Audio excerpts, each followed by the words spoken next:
Bin neu in dem Spiel. Welche ist die günstigste Klasse?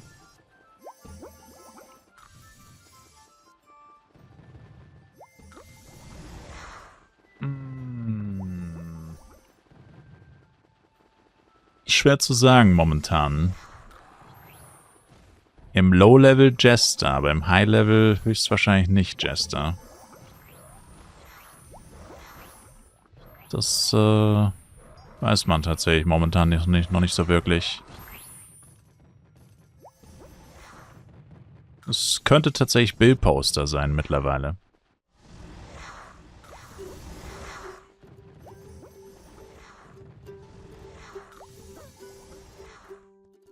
Könnte, sollte, müsste, dürfte eventuell Bill Poster sein.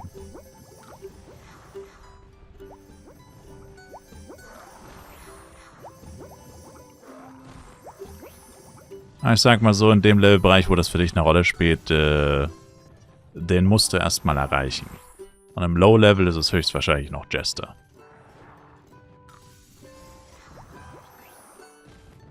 Aber du solltest einfach das spielen, worauf du Lust hast und nicht das, was am günstigsten ist.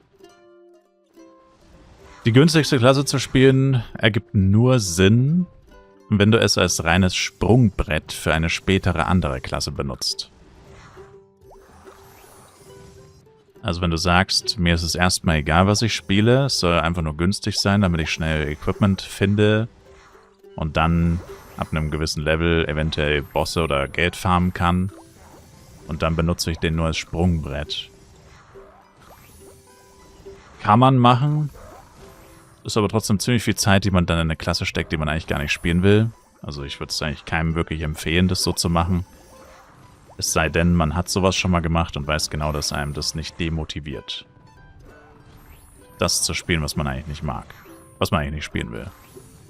Wie sieht's mit Ranger aus? Ranger ist extrem teuer und kann dafür eigentlich zu wenig, meiner Meinung nach. Also Ranger ist preis-leistungstechnisch, wenn es um Damage geht, eine der schlechtesten Klassen im Game. Ändert sich erst als Crack-Shooter. Aber bis Crack-Shooter, und Crack-Shooter ist auch so nicht richtig, es ist tatsächlich erst ab 170. Wo er dann wieder verhältnismäßig viel Schaden macht. Auch mit schlechterem Equipment. Aber Crack-Shooter Ranger ist zu teuer für das, was er kann. Als Anfänger. Aus der Sicht eines Anfängers viel zu teuer für viel zu wenig Schaden. Wie sieht's aus mit 1v1 Knight? Der ist ganz gut. Der ist ein guter Mix aus nicht zu teuer und macht trotzdem viel Schaden. Jester ist momentan wahrscheinlich sogar das Beste, so gesehen. Weil man halt noch nicht sicher weiß, wie teuer der jetzt wirklich im Endgame wird. Aber Jester ist ja am Anfang auf jeden Fall günstig. Und später wahrscheinlich der zweitstärkste DPS im Game. Aber da ist er dann auch nicht mehr so günstig. Aber könnte sein, dass Jester ein besseres Preis-Leistungs-Verhältnis hat als Blade auf jeden Fall. Also es ist sogar höchstwahrscheinlich, dass Jester ein besseres Preis-Leistungs-Verhältnis hat als Blade. Weil Blade hat ein furchtbares Preis-Leistungs-Verhältnis. Im Endgame zumindest. Also Blade hat grundsätzlich eigentlich ein gutes Preis-Leistungs-Verhältnis, weil er ist extrem teuer, aber er macht auch extrem viel Schaden. Aber wie gesagt, ist noch nicht ganz so sicher, wie es jetzt im Endgame aussieht. Das wird sich erst mit dem nächsten FEC wahrscheinlich klären. Beziehungsweise wird man es da halt offensichtlicher sehen können. Weil jetzt ist es halt so, es ist eigentlich vollkommen egal, was die Leute vielleicht gerne spielen wollen würden. Oder was vielleicht wirklich am beliebtesten wäre. Weil jeder hat ja seine Charakter noch vor dem Update, logischerweise. Und das heißt, wenn jetzt viele Leute doch Interesse hätten an einem Jester, woran sie vorher überhaupt kein Interesse hatten, das heißt, die meisten Leute haben wahrscheinlich auch gar keinen Jester auf Level 160 plus, dann wird sich der durchschnittliche Spieler jetzt sicherlich auch keinen Jester ziehen, weil das sehr lange dauert, sondern wartet einfach auf den FEC und spielt es dann da. Und das Gleiche gilt für jede andere Klasse, die bei jemandem Interesse geweckt hat. Und deswegen ist es jetzt relativ egal, was jetzt die aktuellen Endgame-Equipments und so kosten.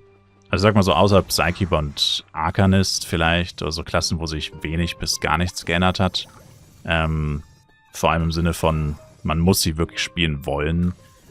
Und aber auch, dass sich im Kräfteverhältnis nicht wirklich viel geändert hat, weil Jester zum Beispiel ist viel stärker geworden. Aber Arcanist und Psykeeper, die waren vorher schon extrem gut im AOEen. Sie sind beide immer noch extrem gut im AOEen. Also da wird sich jetzt wahrscheinlich nicht so viel ändern. Das wird schon so ungefähr bleiben wahrscheinlich. Aber wo sie am meisten ändern dürfte, ist eigentlich Jester. Der dürfte sollte rein objektiv deutlich mehr gespielt werden in Zukunft. Wegen Harlequin eben. Bei den anderen ist es, ja, wahrscheinlich ähnlich wie vorher. Da stellt sich dann nur die Frage, wie viele Leute wandern auf zum Beispiel Jester ab. Ich meine, Blade hat sich eigentlich auch nicht wirklich viel geändert. Der macht immer noch den meisten Schaden. Der ist immer noch mit Abstand der teuerste, wenn man Maxed Out Equipment haben will. Also ist schwer zu sagen. Was ist FEC? Flive World Championship Server, wo alle neu anfangen müssen. Und deswegen wird man da sehen, welche Klasse dann wirklich am beliebtesten, beziehungsweise welche die beliebteren und welche die eher unbeliebteren sind. Und damit auch die teuersten und nicht teuersten. Oder günstigsten. Also bis jetzt war es immer Jester am günstigsten, Blade am teuersten. Danach Ringmaster, Crackshooter, Ranger auch extrem teuer. Dann Psy-Elle, auch ziemlich teuer. Und die günstigeren waren Billposter, Jester, Knight. Bei Knight der teuerste von den dreien definitiv war, oder ist, zumindest mit Maxed Out Equipment. Aber wie gesagt, das könnte sich jetzt alles ändern. Und grundsätzlich, wenn du anfängst, wie gesagt, eine Sprungbrettklasse zu nehmen, ist nicht schlecht, aber wenn das würde ich nur auf dem FEC machen, nicht auf Borodeng. Weil auf Borodeng dauert es so lange, bis du den Punkt erreichst, wo deine Sprungbrettklasse wirklich Geld verdient für deine eigentliche Main-Klasse, die du dann irgendwann mal spielst. I don't know. Bis dahin hast du wahrscheinlich schon keine Lust mehr, TBH.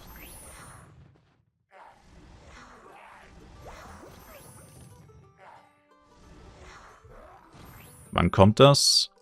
In ein paar Monaten wahrscheinlich. April oder Mai vermutlich. Aber das weiß man nicht. Das weiß niemand. Außer die Entwickler oder Gala. Und die sagen es uns nicht. Erst ein paar Wochen bevor es losgeht. Frühestens. Wie hoch ist die FEC XP dreifach? Minimum zweifach. In der Regel 2,5-fach. Höchstens dreifach. Also Bare Minimum ist zweifach, ab Level 30. Dann hast du ab Level 30 eigentlich permanent auch die Penya Flask. Dann ist es eigentlich immer 2,5-fach. Und möglichst sogar dreifach. Welches sehe ich da auch hin? Es ist kein Wechsel, weil es ein temporärer Server ist. Das ist ja nur für eine kurze Zeit. Danach bist du ja wieder auf deinem Main-Server, also du wechselst ja nicht.